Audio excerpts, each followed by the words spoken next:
Hello and welcome to the big picture. The extraordinary move by the Indian government to allow a Pakistani joint investigative team to visit India and probe into the Pathankot attack in January is turning sour. The 5-member team, which was in India last week, had visited Pathankot Air Base, where a terrorist attack had killed 7 people apart from 4 terrorists neutralized by the Indian forces. This decision of the Indian government to allow the team was seen as a major attempt towards confidence building. The probe was to help in zeroing in on those individuals and groups who were behind the terrorist attack. However, according to reports emanating from Pakistan, the JIT is not convinced about the claims of India and is in fact seeing the entire incident as an attempt by India to put Pakistan in bad light. We will discuss today the entire issue and what will be the consequences now following the stand apparently taken by the investigation team. To discuss this, I have with me Shashank, former Foreign Secretary, Jayadev Ranade, former Additional Secretary Raw, Rumel Dahiya, Deputy Director General IDSA, Vinod Sharma, Political Editor Hindustan Times, and on the phone line from Karachi, Pakistan, is Nusrat Amin, Senior Journalist. Welcome to all of you. Mr. Ranade, how do you look at this entire the developments which have taken place? The developments which have taken place since the team has come and returned to Pakistan? Well, I would say that it was a very bold attempt at confidence building, but nothing much should have been expected out of it, and nothing did come out of it.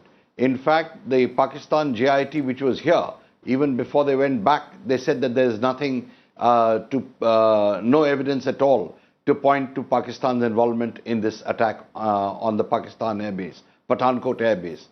In this context, let me also mention that after the China-Pakistan relationship has become even firmer, with China describing Pakistan as its only true friend and only true ally, I think Pakistan will feel less inclined to cooperate with India on this issue.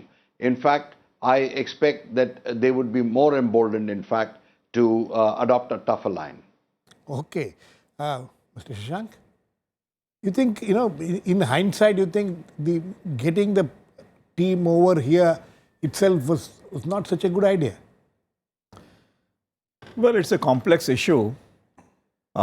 Point is that do you remain where you have remained stuck all the time, or do you try to move forward? And in case the government of India finds that there are some people in the government in Pakistan who are willing to move forward jointly, so try to take that opportunity. And secondly, I don't agree with Mr. Ranade when he says that Chinese overtures to Pakistan would embolden Pakistan to take even more irresponsible positions and not do anything vis-a-vis India positively. Because what China is telling Pakistan that they should become a normal country, so that Pakistani investments by China, $46 billion, firstly, they can be fruitful. Secondly, they will give a kind of impression to all the other countries that Chinese investments should be welcomed by them and not criticized by the Western countries. So therefore, with all these things, they have spoken to Pakistan that Kashmir issue should be tackled in a different way. So Pakistanis have already tried to make some parts of Kashmir, Gilgit-Baltistan, as their 5th province, simply because they have changed the composition of their whole issue on Kashmir. The whole debate has changed within Pakistan.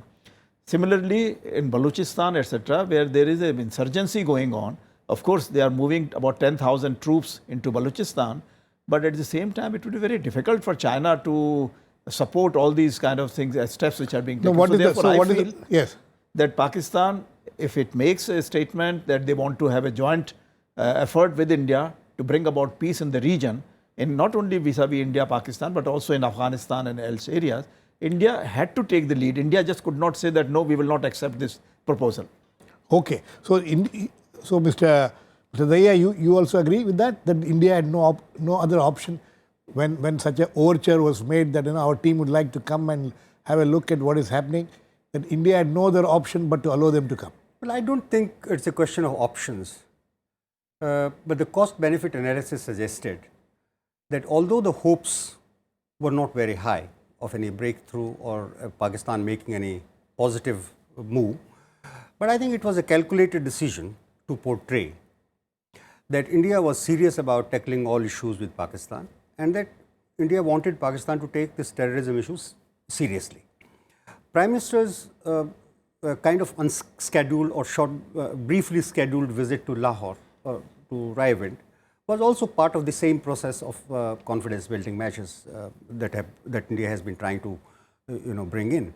But the fact of the matter is that there are elements within Pakistan who, any time that there are chances of a breakthrough or a forward movement in relationship between the two countries, always try and create this kind of a problem. In this particular case, our Home Minister is on record having said that since the Pakistani Prime Minister is making an offer of an investigation like this, we should take him at face value and let it go through.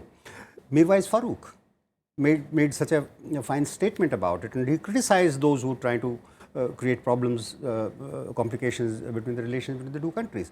And in a way, in this particular case, we did not, for once, blame Pakistani establishment for the terrorist attack in Pathankot. We simply said it was sponsored by JEM, carried out by JEM cadres under the directions of JEM boss. So I think Pakistan has made a mistake here in trying to shield JEM, because now is that what it is all about? It will give an impression now that it was just not JEM, but JEM is being shielded by the Pakistani government. So this whole episode, how the Pakistanis have carried out investigation or the sham of an investigation and come to their own conclusions, I think shows Pakistan in very poor light. Okay. Let me get Mr. Nusrat. Amin, are you there? Yes, I can. Okay. Okay. How do you react to this? That this entire episode of this extraordinary move by Indian government, all said and done, this had never happened before. That a Pakistan investigation team had been allowed to come into the country and go and go to the spot where this happened, and this was seen as a very, very serious confidence building measure. But now the reports emanating from Pakistan shows that all that India tried to do has not proved fruitful at all because of the way what the reports is supposed to be saying. Well, actually, as a journalist, as a person, as a citizen of Pakistan, I hardly suspect Indian moves as confidence building measures towards Pakistan. And whatever Mr. Modi did in coming to Pakistan to attend Nawaz Sharif's daughter's marriage and so many other things that minor or major maybe that have been happening for the past few months or maybe in the last 1.5 years, I don't doubt them as a CDMs, but how fruitful they will be, and they are. Yeah, that is your question, I guess. Right. On the other hand, I even don't doubt Pakistan's actions. See, our National Security Advisor, Nasser Janjua, last month, shared intelligence with Indian authorities that some suspects have entered India. It was finally made public also. And I'm not as an analyst or not as a journalist. I also consider myself a reporter also. I have a long career reporting for newspapers and television news channels. And as a reporter, I can share it with you that Pakistan had also informed Indian authorities before anything could have happened in Pathankot and also in Gurdaspur attacks. But I don't know what Indian authorities have been doing in response to these intelligence, and I don't know what hiccups and what hindrances they have been facing in responding to these intelligence shared by Pakistani authorities.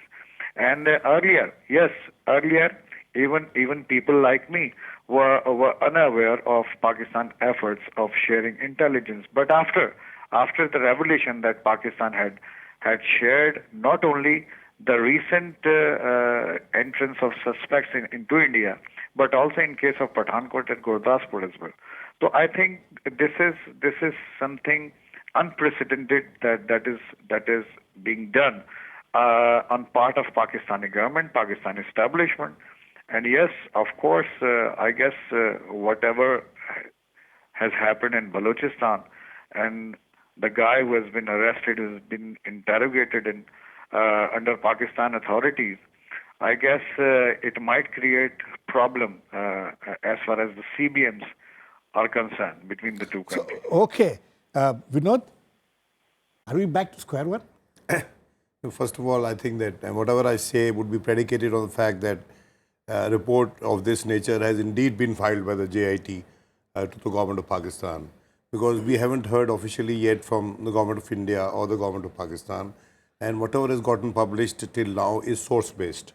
No, but 48 hours has passed since this, Source-based and also. no denial has come. At least. Source-based also, there is silence. There is silence. Source-based also, in a newspaper which is associated with the Jang group, with the Nawai Waqt group, which hasn't had a very bright track record vis-a-vis India-Pak relations, you know. I mean, they have always been the great rebel rousers, the Nizamis, all of us know that. But assuming that a report of this nature has been filed, first of all, I'd like to say that if it is indeed true that they are saying that India has stage managed this attack to cast a lurid light on Pakistan, I think that these are not the times when anybody can pull such a fast one and get away with it.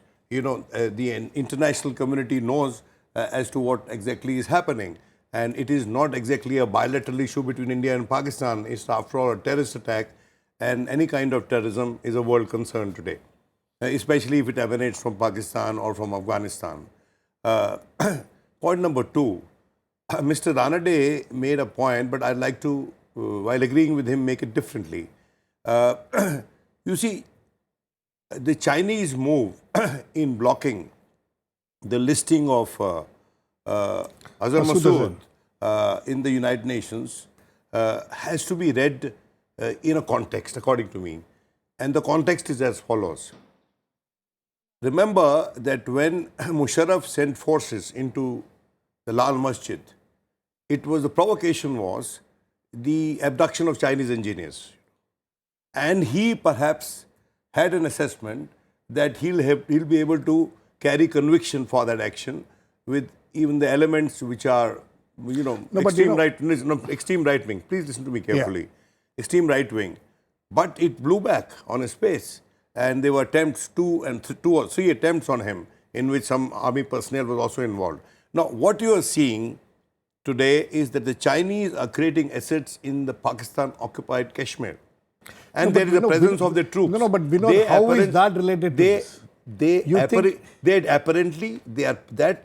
That special economic corridor has to negotiate terrain in Pakistan where the writ of the Pakistani government does not run, where organizations that we are discussing can pose a grave danger to the creation of those assets.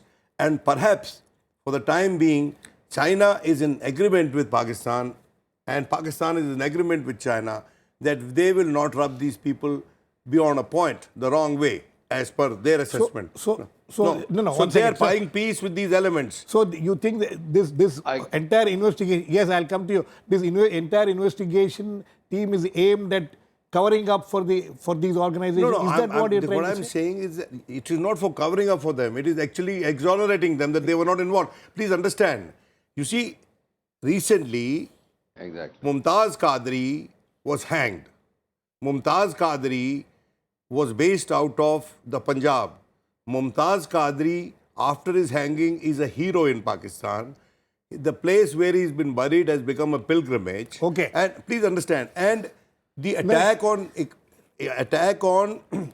the Iqbal Park, Gulshan-e-Iqbal, happened the same day. There was a huge procession in Islamabad against the hanging of Qadri. Okay. So maybe they don't want to sort of open up another front, another chapter. Let me get Nusrat. Nusrat, Amin, would you like to react to that? There is some distortion in the audio, but yes, I can understand the context. Actually, first I should refer to the discussion on the JIT.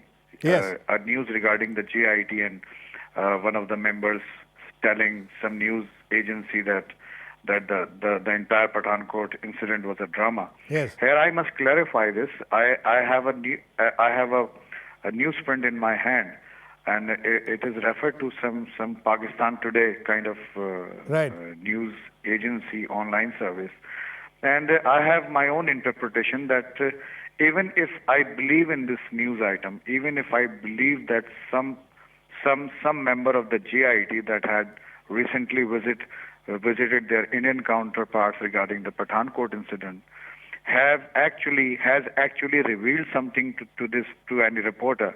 If I believe that, even that, if I have my own interpretation, he or they haven't said that the entire Pathankot incident was a drama.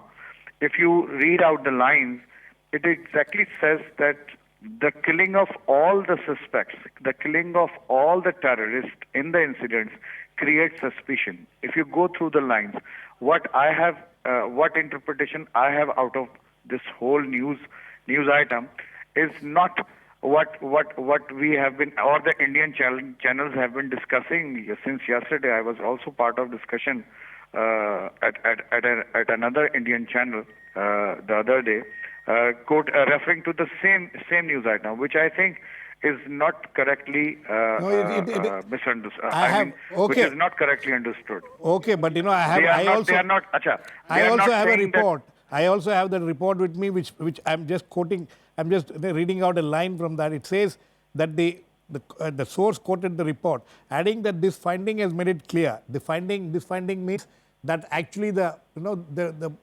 terrorists who went there were killed within a few hours, but you know it was prolonged for 3 days. And it says that the attack was a drama staged to malign Pakistan and persuade the world community that Pakistan is involved in terrorism. This is what it quotes. Yes, Mr. Dahiya, we want to add to it? Yeah, I think my Pakistani friend has alluded to the fact that all these guys were killed, and possibly what he means to say is that possibly somebody could have been caught alive. Well, Azmul Kasab was caught alive.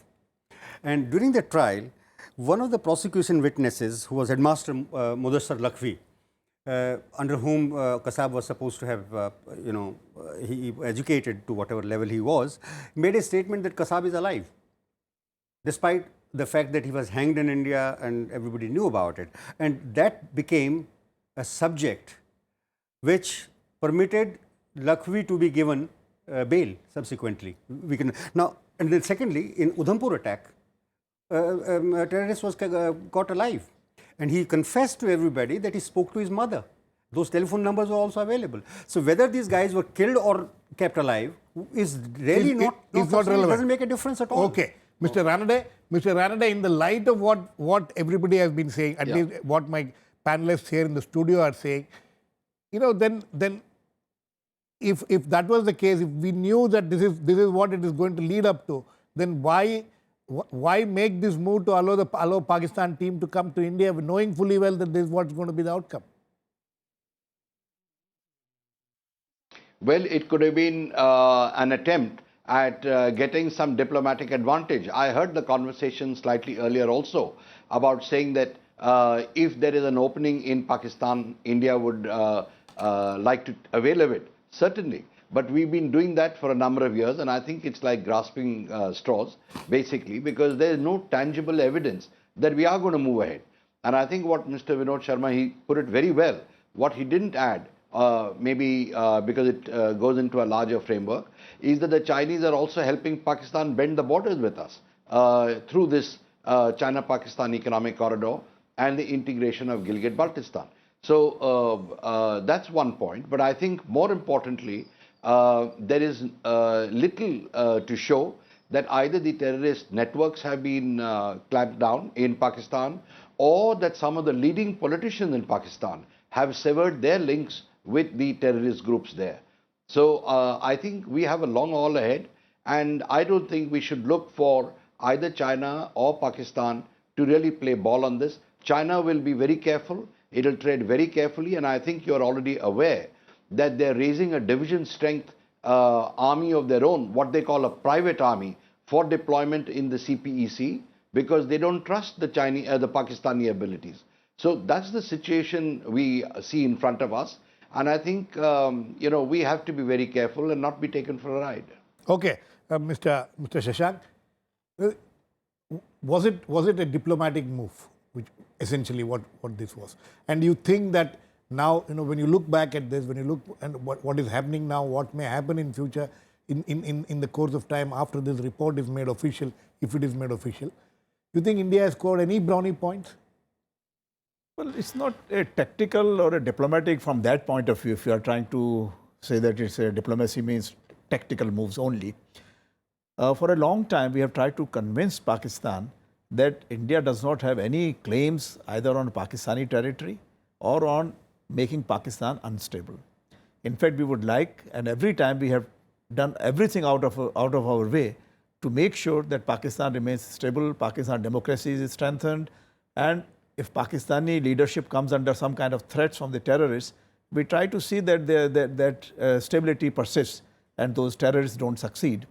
So with this kind of a situation, to treat this kind of this, one should say that this is an additional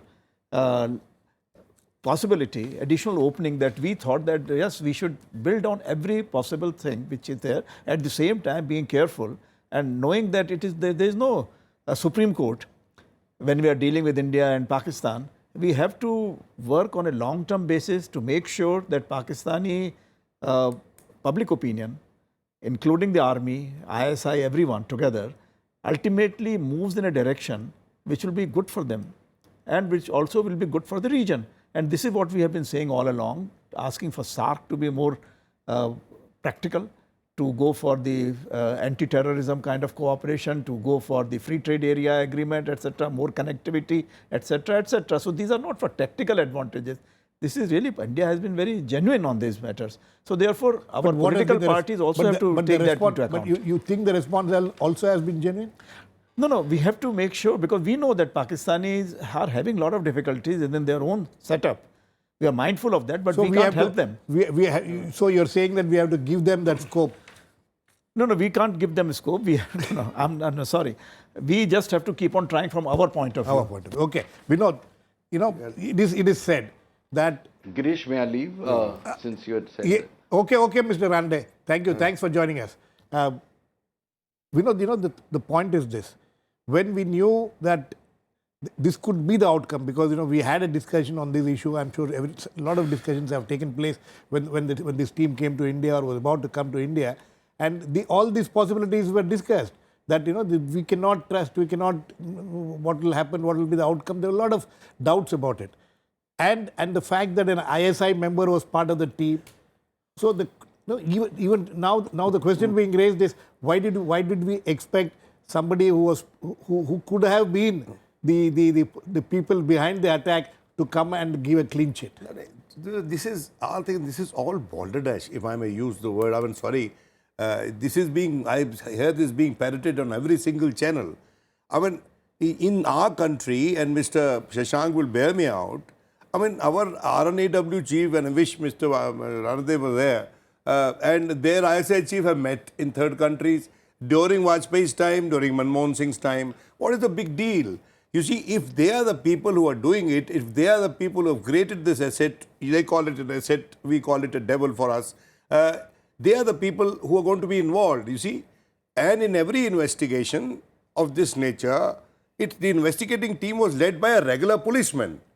These people were members of that party. And if we send a team, we'll also send a team of similar nature. I'm sorry.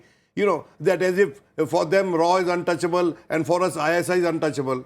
Don't we have people, deployed in each other's missions who have been associated with these agencies? So let's not get into that. This bold move was taken in order to correct the mistake of 26/11. In 26/11, post 26/11, India did not provide any kind of access to the Pakistani investigators. And therefore, they got an excuse, a ruse, to say that the case is not tenable in their courts of law.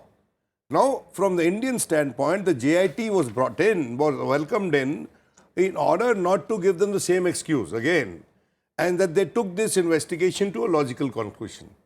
I still have my doubts whether the report would be saying what has been reported till now in as many words. I still have my serious doubts. And secondly, mind you that this NSA level discussions that are happening between the two NSAs, both our NSAs are field operatives. They actually know what each other is doing. वो दाई से पेट छुपा नहीं सकता कोई दोनों में से एक.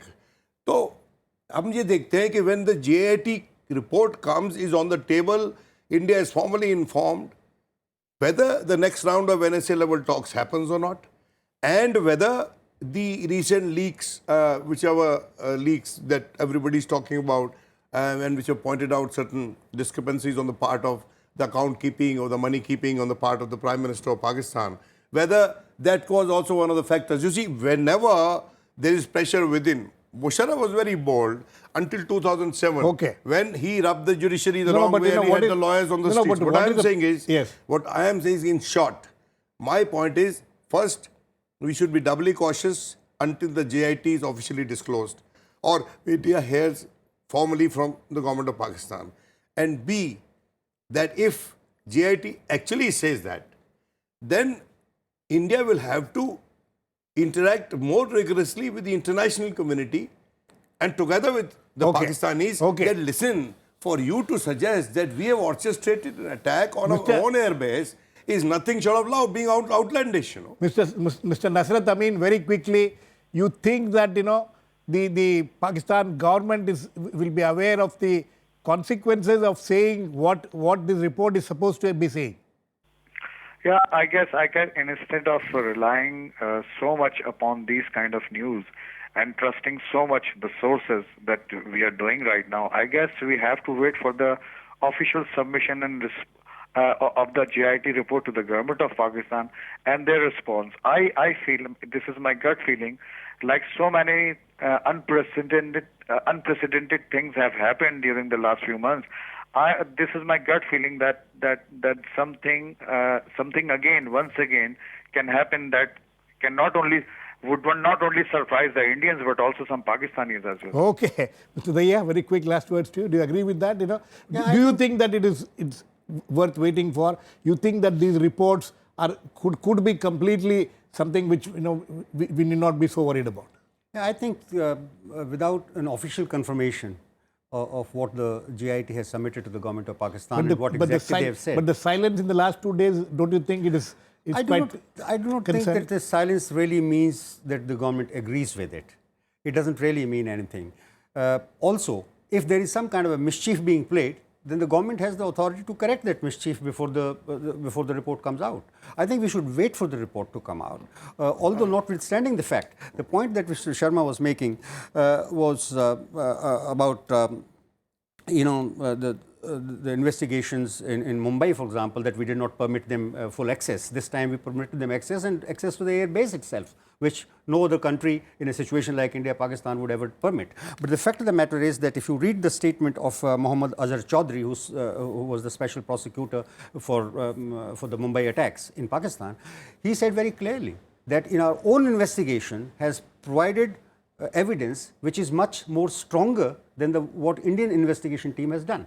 But despite having said that in the court, what has come of it? No, I'm talking. I'm the voice sample. So please understand this. Okay, we don't have time. Sorry, Vinod, we don't have time for that. But you know, this is very interesting development which has happened.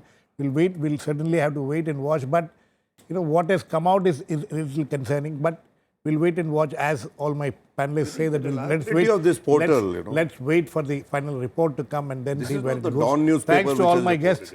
Please keep watching. We'll come back with another issue, the big picture, same time tomorrow.